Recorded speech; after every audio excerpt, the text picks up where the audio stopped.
Dans le rapport de force qui s'est engagé avec le gouvernement, ce sont bien sûr les chiffres qui vont être scrutés à la loupe. Pour notre région, en Pays de la Loire, d'après les syndicats, il y avait près de 70 000 manifestants sur Nantes, 30 000 au Mans. On a frôlé les 20 000 personnes sur Angers, 10 000 à Laval et 8 000 sur La Roche-sur-Yon. Alors même si les préfectures divisent souvent ces chiffres par deux, il est indéniable que la mobilisation reste élevée.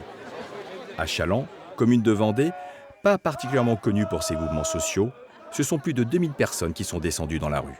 Travailler en extérieur, j'ai un travail physique, j'ai un travail engageant. Je suis lié aux intempéries, à la chaleur l'été, au froid l'hiver. Et je ne me vois pas travailler 2 ans de plus, 3 ans de plus avec cette réforme Macron. Voilà, je veux dire, et c'est une injustice sociale, que je combattrai.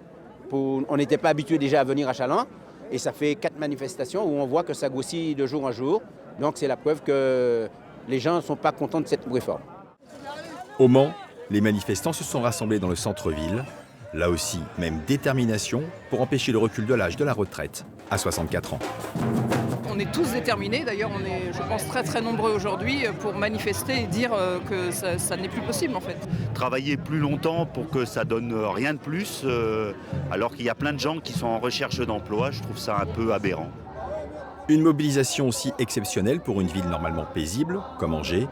L'ensemble des transports est à l'arrêt, les voies du tramway envahies par les manifestants, dont certains sont venus en famille. Je suis là aujourd'hui pour défendre mes droits, mais aussi ceux de mes filles. Parce que c'est pas que mon avenir, c'est aussi l'avenir de toute la France. C'est important d'être là parce que la retraite, plus j'avance dans ma carrière et plus elle recule. J'ai commencé ma carrière, j'aurais dû être en retraite à 55 ans.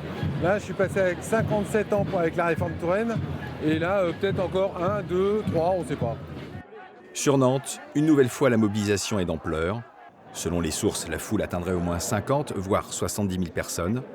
Le centre-ville est rempli par un cortège qui défile dans une ambiance bon enfant, mais déterminée. On a gagné la bataille de l'opinion.